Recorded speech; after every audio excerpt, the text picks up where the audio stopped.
less than 2 weeks away from the next meeting of the Reserve Bank of India, where the Monetary Policy Committee will sit and decide how best to tackle inflation from their point of view.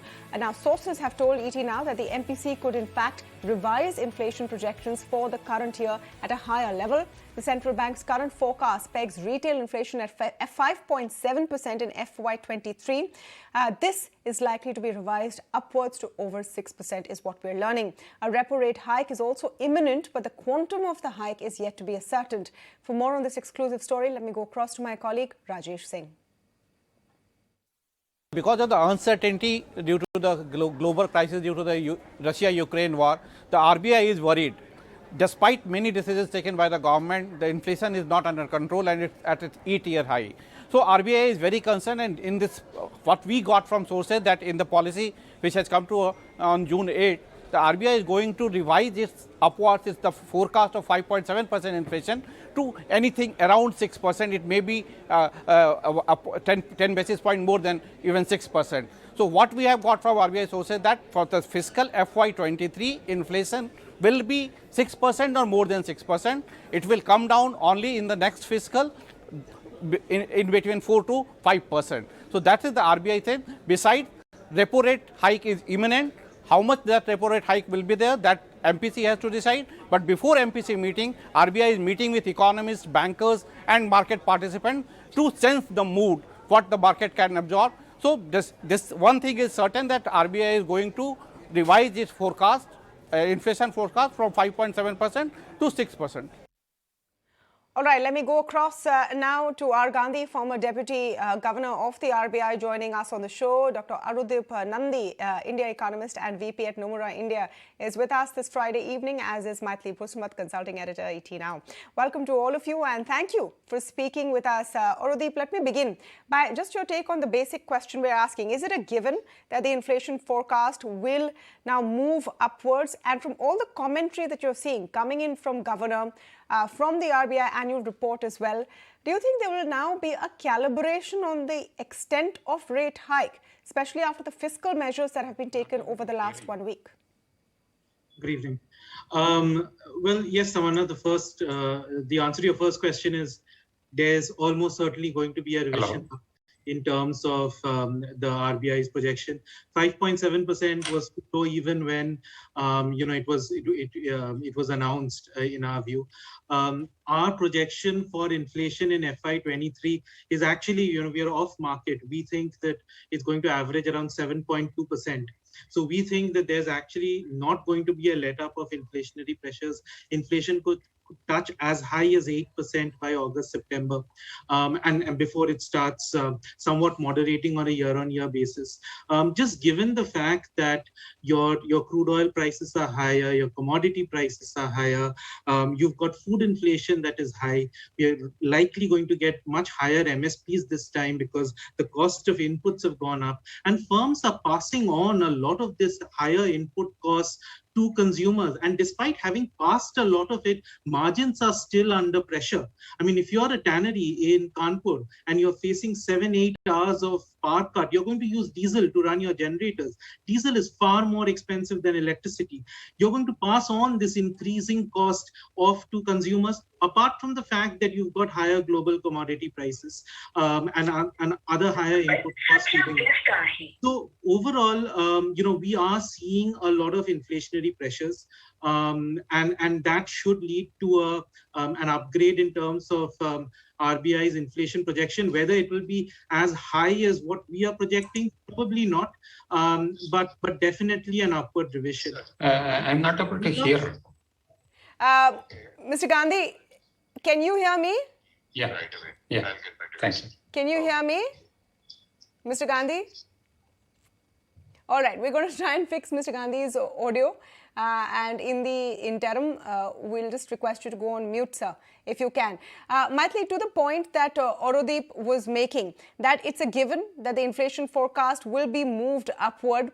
But what will it really entail in terms of impact? Do you see then the cuts becoming imminent? There was talk a few days ago of up to 100 basis points of a hike that was actually be calibrated after all the steps the government has taken? I think, Tamanna, in today's world of uncertainty, projecting what the inflation will be is really a mug's game. So I would not really want to put any figure on that at all. All we can say is going to be higher. And as far as the annual report, that is the latest thing that has happened today, Yes. is that the RBI annual report is really nothing new, because it is essentially a report of the year gone by. And thanks to the governor's speeches and his meetings and his comments to the media, etc., much of what he said is already there in the report, is already known. So what is new in the report really is why RBI's transfer to the government dipped so sharply. So that was not public knowledge. So what the RBI annual report has brought out today is the reason for the sharp drop in RBI's transfer to the government. And there what the report shows is that because expenditure of the RBI has gone up by 280%. And why has it gone up? Because there's been a sharp increase in the kind of provisions that have been made because of losses, mark-to-market losses on its foreign securities and its rupee securities, particularly its foreign securities, because the interest rates are moving up. I think that is what is really what the annual report has brought out, that because the RBI has transferred to its contingency fund that 5.5% as per the Bimal Jalan committee, what has ended up in is that the RBI's transfer to the government has dipped very sharply. I think that is what the annual report is really new in the annual report. Beyond that, the fact that inflation is going to go up, etc., I think it's something that everybody's been talking about. There's nothing new in the RBI annual report on that. I'm actually going to play out the key highlights of the report. My colleague Ankur Mishra has reported on this earlier today, and he's just breaking down for you what were the biggest takeaways from the RBI annual report. Let's listen in. Yes, RBI's annual report has highlighted that the surplus transfer to government is only at rupees 30,000 crore or so, compared to 99,000 crore which were transferred last year by Reserve Bank of India. Now, this is a decade-low dividend which has been transferred to the government. If you take a closer look, the Reserve Bank of India has transferred to contingency fund, and it is a large amount amounting to rupees 1.14 lakh crore. Compared to last year, it was only around rupees 20,000 crore. So, accordingly, the expenditure of Reserve Bank of India has gone up by 280% to rupees 1.3 lakh crore, and that is why the net income of Reserve Bank of India this year remained at rupees 30,311 crore compared to 99,126 crore this year. You would also say that the government had budgeted around rupees 74,000 crore from RBI as well as PSU banks dividend this year. Now this will definitely be a little shortfall. Apart from that, the report has also mentioned that the recovery is underway despite of headwinds. The report also talks about a policy for big techs which can be expected in FY 2023. While encouraging innovation, it was also necessary to address the issues which has been there due to the tech firms which are into lendings. The Reserve Bank of India has also highlighted this time that there will be a graded approach for introducing a digital currency which was announced in the budget. So whenever the RBI talks about digital currency, everyone gets excited, and that usually hits the headline.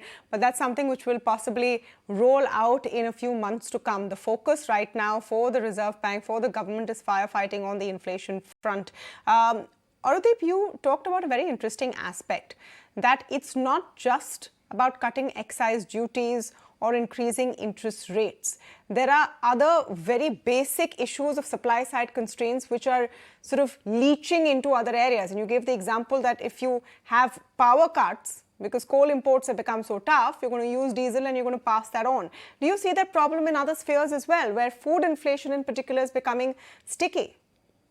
Absolutely, Tamanna. I think from a global perspective, we are, moving into a paradigm of sort of upside inflation risk. We've got higher global commodity prices, supply chains that are under a lot of pressure. We are in a process of deglobalization, which tends to raise input costs. And, cyclically, of course, we are going through, higher commodity prices, and then which is aggravated by the Russia-Ukraine war. Geopolitical risks are becoming more and more frequent. And all of these create an environment, right, where the global shocks to domestic inflation remain quite elevated. right? So it's not just higher oil prices, it's also higher metal prices, it's higher food prices. A lot of countries have been talking and have even been implementing, like India, curbs on food exports. When you do that, global food prices also rise. So overall, the environment is such that one wouldn't be surprised if we are sort of moving away to a new regime of inflation, where it's much higher than the kind of 4-5% inflation that we've been kind of accustomed to for the past for the past few years. But as far as India is concerned, I think a couple of things. One, the policy tolerance for higher inflation seems to be increasing on the margin, right? I mean, there used to be a time when 4% would be a very sacred target. And for a variety of reasons, I mean, you could say these are supply side factors that have been kicking in since the pandemic, that the RBI needed to support growth. We've sort of moved to a place where anything above the upper band of RBI's 6%, which is something that's sort of causing a concern. So there is a kind of possibly a policy acceptance that, okay, inflation is going to be a bit higher. And look, the second aspect is, as far as India is concerned, you're also in a process of reopening. So, right, so firms are passing on higher input costs. Services sector, your price of cinema tickets, of other recreational services, these are also increasing as you're going forward. And I mean, ultimately, all of this will also have an indirect impact on growth, right? So if you're finding it more and more expensive to buy stuff in the market, that is going to start affecting your consumption. In fact, for some sectors, firms have even said that, hey, we might think of even closing down production because it's too expensive to produce. Now, the key question is what the RBI can do in this scenario. And I guess the sort of uneasy tautology of this is that, well, if you are going to hike rates, there has to be some growth sacrifice that comes in. So at one point, it's you can debate of demand side factors or supply side factors, but eventually all of this is feeding into higher inflation, feeding into expectations of higher inflation going forward, and then higher wages, higher rents that we have yet to see. And the way to then control that using the monetary policy tool is to hike rates and then expect a certain amount of growth slowdown as a result of that. Let me go across to R. Gandhi. We've managed to get him on the phone line now after that patchy link earlier. Mr. Gandhi, thank you for speaking with us. Now, the basic premise that we're talking about, the question we're asking is sticky inflation, persistent inflation here to stay, and for how long? Sir, your response to that? Of course, inflation, it is just not Indian phenomenon, it is worldwide. And a lot of factors have been explained why the inflation is persisting and widespread in the annual report also. Otherwise, Governor has also in recent interview, he has explained. So persistence of inflation is a concern. Obviously, authorities are very much concerned with about that, and that's why the rate action has happened. And also, they clearly mentioned that in the coming policy also, in June policy also, we should expect further hike in the rates. So that way, they will certainly be grappling with inflation monster quickly. And the government has also on its part from the fiscal side, they have been taking action. So the persistence of the inflation has been noted, and action is being taken both by the monetary and fiscal authorities. That should give us comfort that they will definitely be vigilant, and if necessary, further action should be following. Mythili, one take on growth, and this came out of the annual policy as well, where the bullishness on growth seems to continue. And a lot of people that we speak to as well from the manufacturing side on different sectors say that inflation has not, as of now, impacted demand beyond a certain point. Can we take some comfort from this? No, and I don't think the RBI own annual report takes any comfort from that. In fact, it says that the high-frequency indicators already point to some loss of momentum in growth. So I think the RBI is alive to the fact that now inflation, far from kind of supporting growth, the loose monetary policy, far from supporting growth, has now become a major impediment to growth thanks to the loose monetary policy. So what we are seeing is that because of RBI's excessively loose monetary policy, not only do we have inflation here to stay, we also have the size of the RBI balance sheet balloon, as a result of which we've taken these huge losses on the investments in foreign securities and rupee securities, as a result of which the transfer to the contingency fund has increased, and hence the transfer to government has come down. So in fact, we've been hit, it's a double whammy. On the one hand, you have high inflation, on the other hand, RBI has been able to transfer much less to government. So clearly the fact that RBI's size of balance sheet increased so dramatically to facilitate easy monetary policy has cost us very dear, and RBI now accepts that it is impacting growth. All right. Thank you so much to all of you for joining us on the lead story this evening on the India development debate. The increase in inflation target for the next fisc is seeming to be a no-brainer. And yes, we can expect more rate.